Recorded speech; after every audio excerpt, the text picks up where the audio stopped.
The year was 2847. 600 years had passed since humans first crossed the Great Wall of Light speed. In that time, the galaxy had grown crowded. 140 species lived under the rules of a wide alliance called the Panstellar Concord.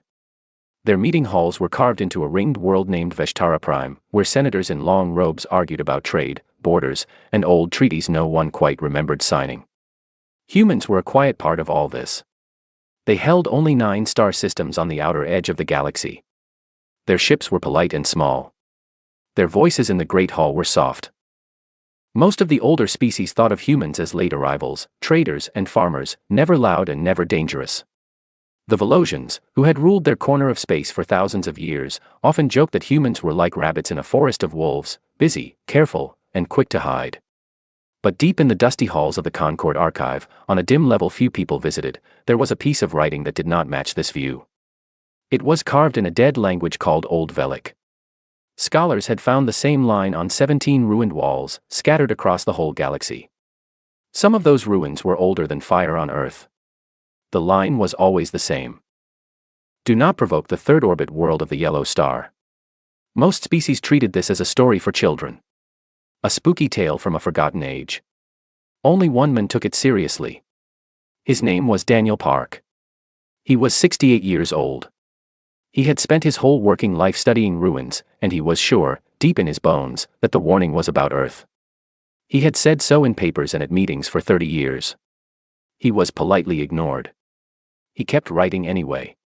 On a cold spring morning that year, far from Veshtara Prime, a human freight ship called the Halcyon Drift moved slowly through a patch of empty space known as the Kelvin Gap. The captain was a woman named Lauren Briggs. She was 44. She had a son back home on a green colony world called New Pelin, and she was due to see him in 2 weeks. The ship carried grain, medicine, and 10,000 spare parts for a water plant. 11 people made up her crew. None of them were soldiers. The Korthani Dominion had been watching the Kelvin Gap for some time. The Korthani were a tall, scaled people with cold eyes and a long memory for old wars. Their leader, Warlord Vextor Mal, had built his power on the bones of 3 smaller species. He believed the humans were soft fruit, ready to be picked. He had read about the Old Velic warning, and he had laughed. He told his officers that fear of humans was a sickness of the weak. So when the Halcyon Drift entered the gap, 6 Korthani warships were waiting. Captain Briggs sent the normal hello. She gave her ship's name, her cargo, and her route. The Korthani replied with fire. Plasma lances tore through the freighter's hull in seconds. The Halcyon Drift broke apart in silence, and all 11 of its crew died in the cold. The Korthani recorded everything. They sent the video to the Concord with a short message. The human worlds were to give up their outer colonies in 30 days, or be destroyed. The message reached Earth at 4:17 in the morning. It landed on the desk of a woman named Coordinator Ellen Marsh, the head of the Terran Federation. She was 61 years old. She had soft white hair and a quiet voice. Most who met her thought she was kind, and they were right, but they often missed the rest of her. She had been a lawyer for 20 years. She had built her career on stopping wars, not winning them. That was the version of her the galaxy knew. Marsh read the message 3 times. Then she sat very still for almost a full minute. Outside her window, the sky over the capital was pale and gray. A single bird crossed the glass. She picked up her phone and called 4 people. Defense Secretary Owen Carter. Foreign Liaison Henry Bishop. Admiral Greta Voss of the Sol Home Fleet. And finally, a man she rarely called, the head of the Deep Reserve Program. She told each of them only one sentence. Come now. They met in a small room with no windows. The walls were plain. There was a long wooden table and 10 chairs. Marsh did not sit. She stood at the head of the table with the message printed on a sheet of paper. She did not raise her voice. She asked only one question. How many of our people did they kill? Owen Carter answered. 11, Coordinator. Marsh nodded once. She folded the paper in half, then in half again, and slid it into her pocket. Then she said the words that would, in time, change the shape of the galaxy. Then we begin. No one in the room asked her what she meant. They knew. Admiral Voss left first. She had calls to make. Owen Carter stayed for a moment longer. He looked at Marsh and asked, quietly, if she wanted him to draft a public statement of war. Marsh shook her head. No war yet, she said. Let them think we are writing letters. Let them think we are afraid. The longer they believe that, the cheaper the lesson will be. Far away, on Veshtara Prime, the scholar Daniel Park was eating breakfast when the news of the Halcyon drift reached his small apartment. He set down his cup. His hand was shaking. He walked to his bookshelf and pulled down a thin gray slate. He ran his old fingers over the old Velic glyphs he had read 1,000 times. He whispered the warning aloud, in the dead tongue, then in plain speech. Do not provoke the third orbit world of the yellow star. He closed his eyes. He knew, in that moment, that the Korthani had just done the one thing the ancient writers had begged the galaxy never to do. Park spent the rest of the day writing letters. He sent them to every important delegate he knew. He begged them to step in, to stop the Korthani, to force a peace before the humans had time to answer. He told them that the warning was real. He told them what he believed it meant. Most of the letters were never opened. The few that were read were laughed at over evening drinks. That night, on 100 Concord news channels, smiling hosts joked about the human response. The Terran Federation had issued a statement. It was 3 pages long. It used careful words like deep regret and serious concern. A pundit on the Velocian network said the humans would protest the Korthani war by writing 1 letter for every dead colony. The crowd in the studio laughed. The clip played for hours. In a deep cavern on Ceres, in the asteroid belt of the human home system, a great steel door slid open for the first time in 11 years. Inside, rows and rows of warships rested in the dark. Their hulls were cold. Their reactors were quiet. They were waiting. They had been waiting a very long time.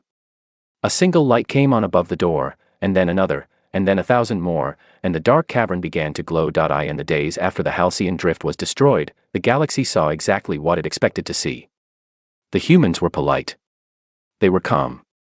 They were, as one Velocian writer said with a smile, almost charming in their fear. Terran diplomats walked the great marble halls of Veshtara Prime in small, neat groups. They asked for meetings. They filed papers. They spoke softly to anyone who would listen. They asked the Concord to step in, to mediate, to please call the Korthani back from the edge of war. The Korthani ambassadors found this funny.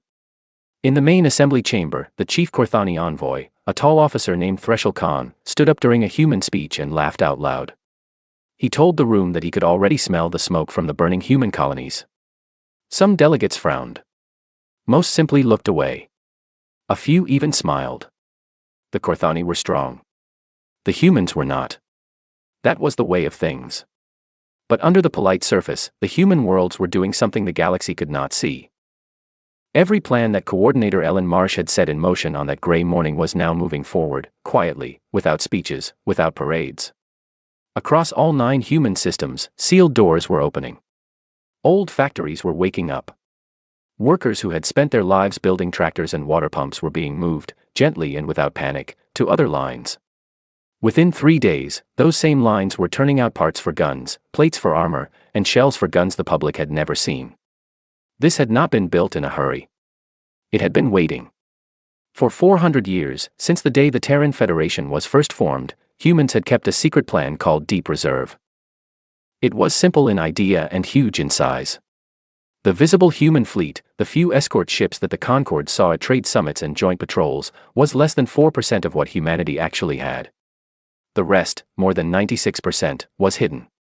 Some sat in cold dry caverns under the surface of moons. Some rested on the dark side of small asteroids no one ever visited. Some slept under the deep oceans of Earth itself, in steel cradles that had not been opened in a human lifetime. Admiral Greta Voss flew out to inspect one of these places. She was a small woman with short gray hair and very sharp eyes.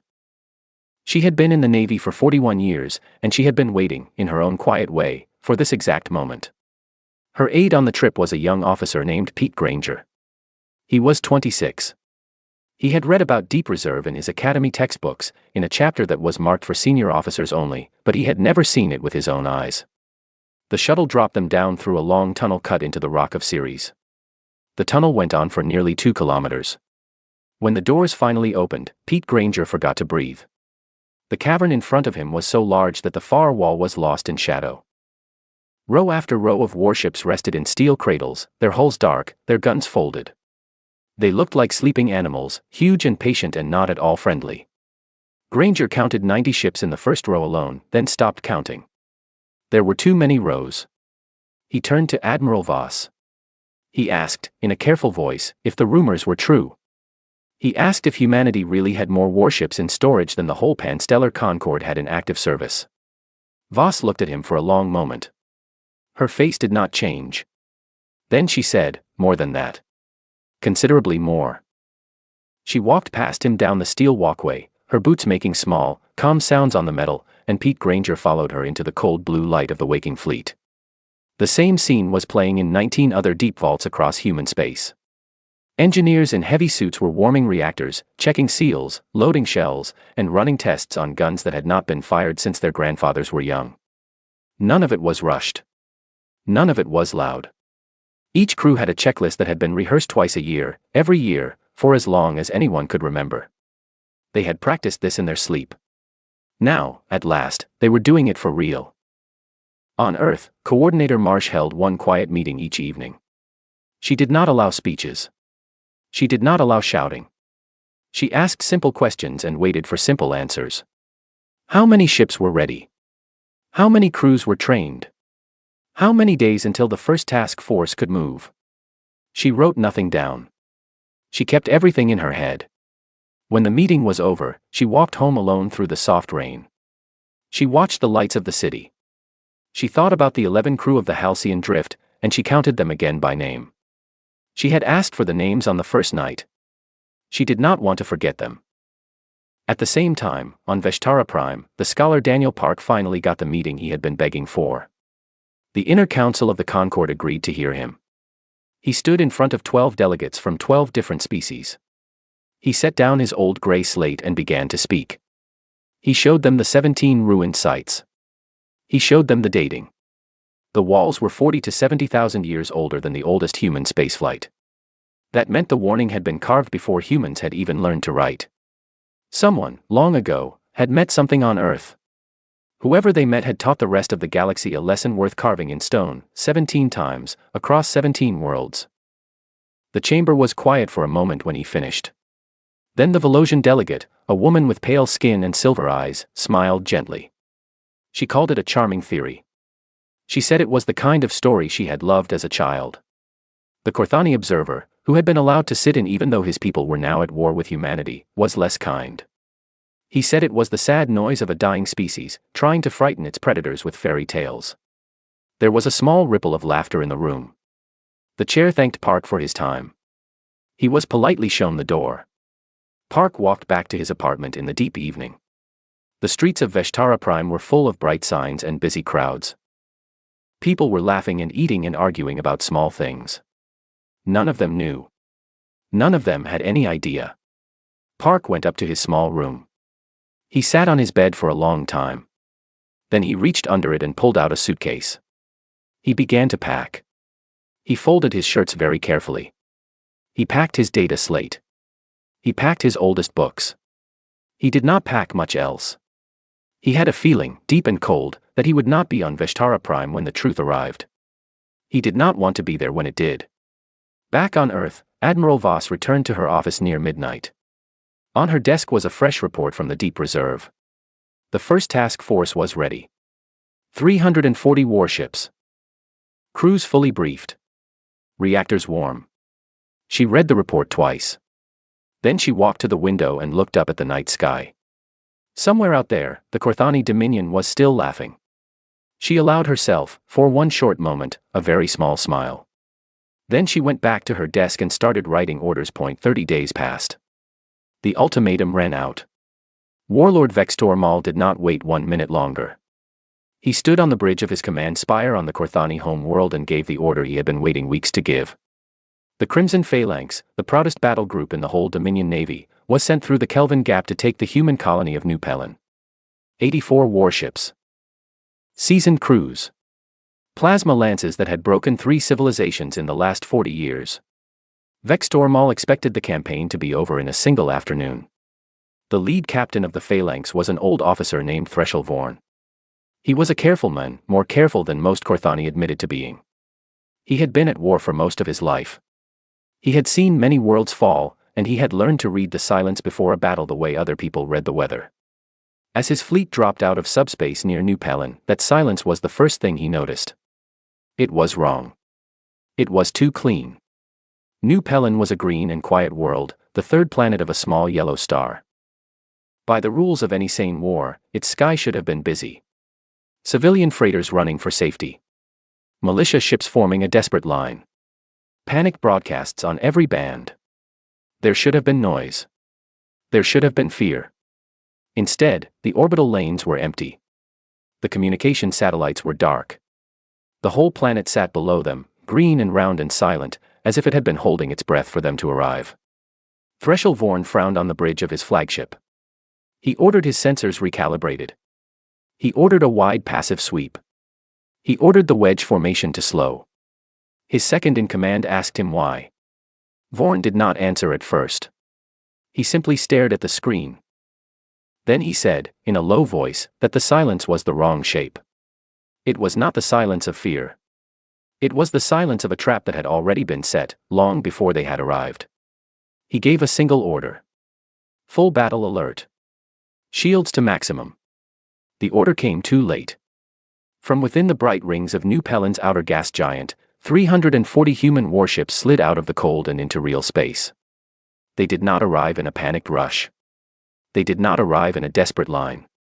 They arrived in clean, even formations, in 3-layered shells around the Korthani wedge, perfectly placed. They had been waiting in the rings for 11 days. Their hulls were chilled to match the temperature of the empty rocks around them. Their reactors had been kept at 1%, just warm enough to keep the crews alive. The Korthani sensors had been looking right at them for almost 2 weeks and had seen nothing. The ships were not the polite escorts the Concord knew. The big ones were called Pillar-class dreadnoughts. They were 3 kilometers long. Their guns were as wide as houses. There were Gauntlet-class assault carriers, low and wide, carrying squadrons of small attack craft inside them like seeds inside a fruit. And then there was a third kind of ship, something the Korthani had no name for, because the humans had never shown it in public. It was called the Iron Choir. Each one fired heavy metal slugs at a fraction of the speed of light. At those speeds, a piece of steel the size of a fist could pass through a Korthani battleship the way a needle passes through paper. The first shots fired by the human fleet were from the Iron Choir ships. They were not aimed at the Korthani warships. They were aimed at the empty space around them, 300 kilometers off each flank.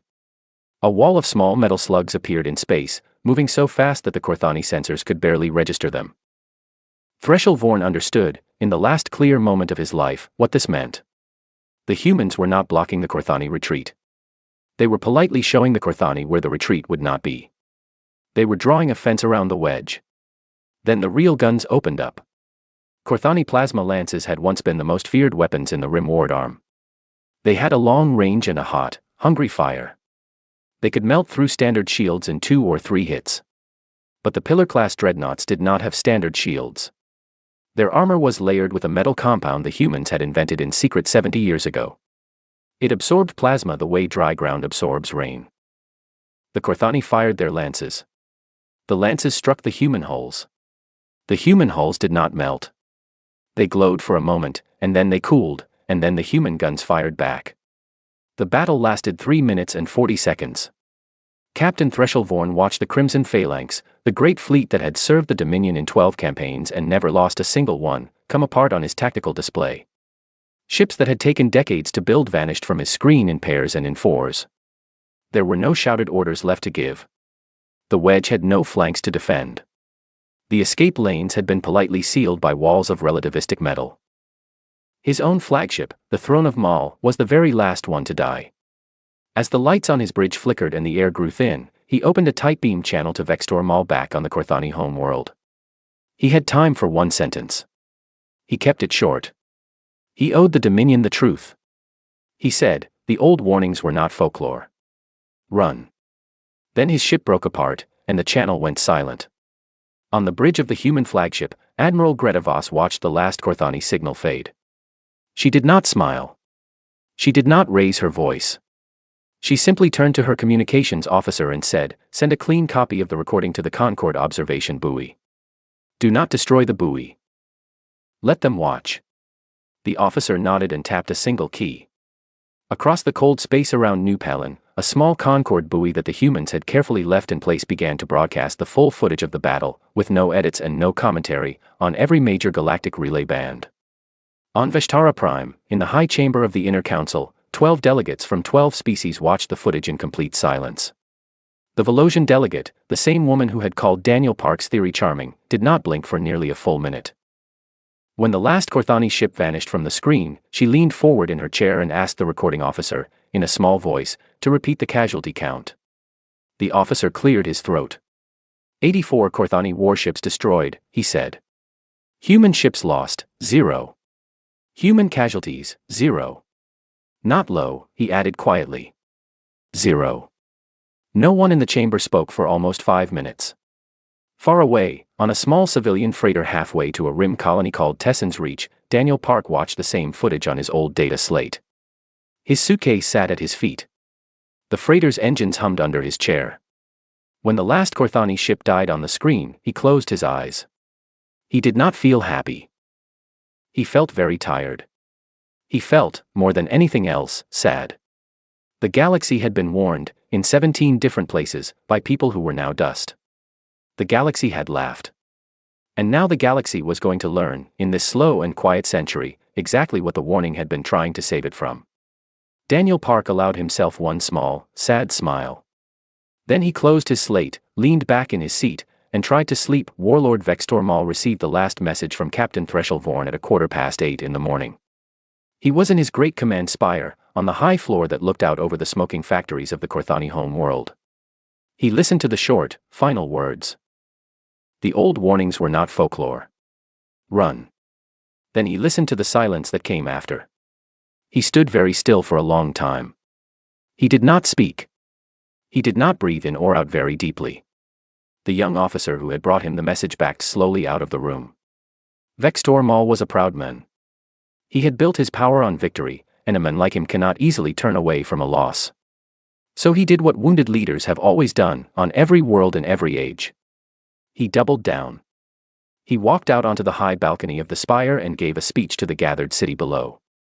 He told the crowd that the humans had only been lucky. He told them that the Crimson Phalanx had been a small force, sent only as a first warning. He told them that the true strength of the Dominion had not yet been used. The crowd cheered. They believed him, because they wanted to believe him, and because the alternative was too cold to face. That night, in the dim chambers behind the balcony, Vextor Maul sat alone and watched the footage of the New Palin battle 13 times in a row. He did not eat. He did not drink. He watched the Iron Choir ships fire their slugs of metal at the speed of light, and he watched the wedge formation come apart like wet bread, and he watched his proudest ships die without ever scoring a hit. By the end of the night, his hands were shaking. He gave the order anyway. Full mobilization. Every shipyard in the Dominion's 41 systems was to turn out warships at emergency tempo. Every client world was to send troops. Every rival was to be threatened into alliance. The Dominion would crush these humans by sheer weight of numbers, or die trying. On Earth, the news of Vextor Maul's mobilization reached Coordinator Ellen Marsh just as she was finishing her breakfast. She read the report twice. Then she put down her cup of tea, walked into her office, and called Admiral Greta Voss. She asked one question. How long until the full strength of the Dominion could reach human space? Voss had the answer ready. 11 months, Coordinator. Marsh nodded slowly. Then we have 11 months, she said, to make sure that strength never arrives. Voss said, understood. The call ended. The orders went out within the hour. What followed was something the galaxy had never seen before, from any species. Humanity did not go to war in a great roaring wave. Humanity went to war the way a careful doctor performs an operation. The human task forces did not advance in big, loud fronts. They translated into Korthani home systems one at a time. They came in quietly, in small groups, with very precise targets. They did not bomb cities. They did not burn farms. They did not even fire on Korthani warships that were docked for repair, if those ships were not the kind that mattered. Instead, The humans took apart the Korthani war machine piece by piece, like someone slowly removing the bones from a fish. A shipyard was targeted, and only the shipyard. A reactor station was struck, and only the reactor station. A military command node was destroyed, and the residential blocks 2 streets over were untouched. Before each strike, a clear warning was broadcast in the local Korthani tongue. Evacuation corridors were given, with exact times and exact directions. Korthani civilians who left those areas were not harmed. Those who chose to stay were, in most cases, still not harmed, because the strikes were so precise that the buildings on either side of the target often did not even crack a window. The Korthani people, watching this slow and quiet war from their windows, began to understand something their warlord had not yet been able to face. The humans were not punishing them. The humans were not raging at them. The humans were simply working the way a builder works on a roof, calm and patient and steady. And that was, in some strange way, more frightening than any rage could have been. A people that fights you in anger may, in time, grow tired. A people that fights you in calm will never grow tired at all. A small group of Concord journalists was allowed, after the 3rd month, to travel with a human task force. They were strict about what could be filmed and what could not be, but they did not hide much. One of the journalists, a Volosian woman with silver eyes, sat down with Admiral Voss for a short interview. She asked the admiral why the human response had been so measured. She asked why there had been no great speeches, no fiery campaigns, no massacres of Korthani cities in revenge for the Halcyon Drift. Voss thought for a moment. Then she looked straight at the camera and answered. "We are not punishing them," she said. "We are correcting an error. There is a difference." The clip was short. The clip was simple. The Volosian journalist did not even think it was the most interesting moment of the interview. But that clip, 11 seconds long, was replayed across 100 Concord worlds for the next 20 years. It became, for many non-human viewers, the moment they finally understood what the old Velic warning had really meant. It was the moment they understood why the ancient writers had picked stone for their message, and not paper. On Veshtara Prime, far from the front, the scholar Daniel Park received a careful letter at his small new apartment on the rim world of Tesson's Reach. The letter was from the inner council of the Concord. It asked him, in language that was almost embarrassed, to please return to Veshtara Prime as soon as he was able. The council wished to hear, in detail, his views on the history of the conflict. They wished, the letter said, to understand. Park read the letter twice. He folded it carefully. He looked out the window of his small kitchen at the dusty red plains of Tesson's Reach. Then he began, slowly, to pack again. When he arrived back at Veshtara Prime, the same Volosian delegate who had once called his theory charming was waiting for him at the docking gantry. She was not smiling now. She was carrying his bag for him, as a small private apology that she did not say in words. As they walked through the long marble hall together, she leaned in and asked him, in a quiet voice, what else the old Velic text said about humanity. Park stopped walking. He looked at her for a long moment. He was an old man, and he was tired, and he was not in the mood to be kind. He said, "They say a great many things. None of them are reassuring. Would you like me to start with the worst, or the most accurate?" The Volosian delegate did not answer at first. She simply lowered her silver eyes to the marble floor and nodded once, very slightly. Then they walked on together toward the great chamber, where the rest of the Concord, at long last, was ready to listen. 11 months after the Halcyon Drift was destroyed, a small human ship landed in the central courtyard of the Korthani capital world of Draskthal. It carried no escort. It carried no large guns. It carried, in fact, only 6 people. One of them was an envoy named Arthur Quinn. He was 53 years old, with thinning brown hair and very steady hands. He had been a teacher of history once, in a small town in the human state of Ohio, before the Federation had pulled him into the diplomatic service. He still carried himself like a teacher. He spoke softly. He listened more than he talked. He did not look like a man who could shake an empire, and that, in part, was why he had been chosen. Warlord Vextor Maul received the human delegation in his great throne hall. He had prepared for this moment for many nights. By now he had lost 9/10 of his fleet. His shipyards were silent. His client states had quietly run away. His own officers were beginning to look at him in ways he did not like. He expected the humans to arrive with terms written in fire. He expected them to demand his head. He expected them to demand tribute, the dismantling of his military forever, and the long humiliation of his people. He had rehearsed, in the dark of his bedchamber, the dignified words he would say before execution. He thought he was ready. Arthur Quinn walked across the long marble floor of the throne hall with quiet, even steps. He stopped at a respectful distance. He bowed his head once, only slightly, the way one bows to a stranger at a small dinner party. Then he opened a thin leather folder and placed a single document on the small table between them. He said, in plain Korthani, "Warlord, we have come to offer you peace. Sign this, and we will leave your world tonight." Vextor Mal stared at the document. He did not believe it. He picked it up with one large clawed hand and read it slowly. The terms were not what he had feared. There was no demand for his removal. There was no occupation. There was no tribute. The Dominion would pay reparations to the families of the 11 crew of the Halcyon Drift. The Dominion would step back from its forward border by a small, agreed distance. The Dominion would accept Concord observers in its 3 largest shipyards for a period of 50 years. That was all. It was, by the standards of any old war, a soft and almost gentle peace. Vextor Mal looked up at Arthur Quinn. His voice was tight. He asked, in a low, careful tone, "Why? Why these terms and not others?" Quinn was quiet for a moment. Then he said, very simply, "Because we did not come here for revenge. We came here so that no one ever forgets again. That is all we wanted. That is all we ever wanted." He paused. Then he added, almost kindly, "Sign it, please. Then I can go home. My wife is expecting me for dinner on Sunday." Vextor Mal signed the document. His hand was steady. His mind was not. When the ink had dried, Arthur Quinn placed the folder carefully back into his coat. He bowed his head once more, by the same small angle. Then he walked back across the marble floor, climbed into his small ship, and left the Korthani home world before the sun had even set. He was back on Earth 2 days later, in time, as promised, for his wife's roast chicken. In the months that followed, the Panstellar Concord changed in ways that no one quite spoke about out loud. The old Velic warning was quietly reclassified. It was no longer a strange piece of dead poetry in the dusty back rooms of the archive.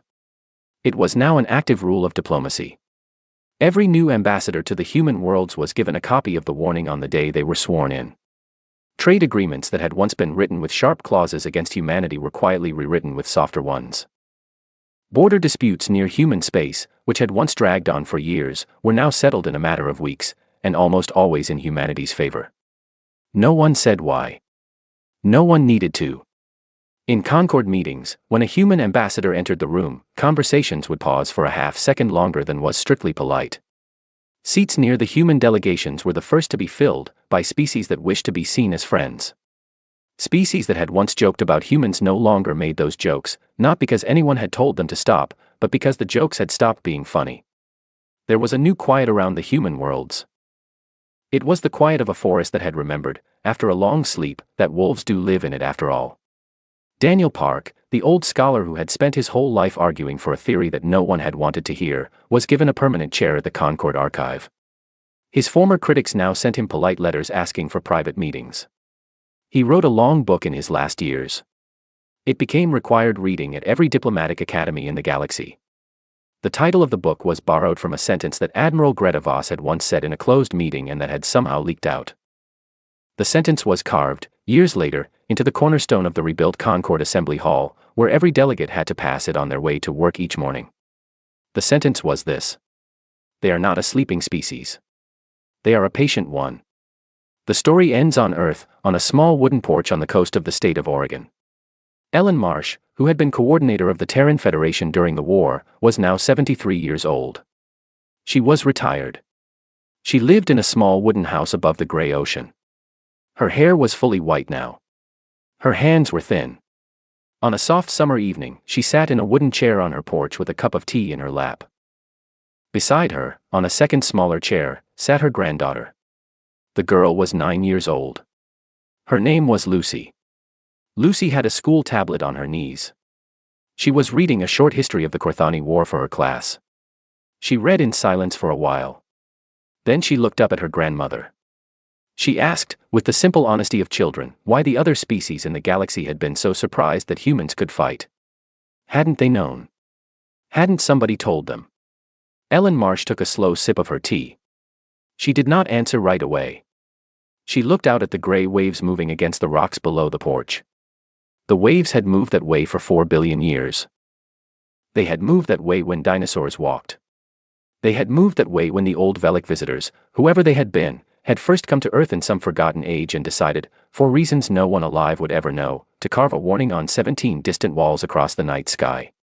After a long moment, Ellen Marsh smiled at her granddaughter. She said, "They were not surprised, sweetheart. They had simply forgotten." Lucy thought about that. She wrinkled her small nose. She asked, "But how could they forget? How could anyone forget?" Ellen Marsh was quiet again. She watched a single gull turn slowly in the orange sky. Then she said, more softly, almost to herself, "The galaxy forgets. We do not. That is the whole of it."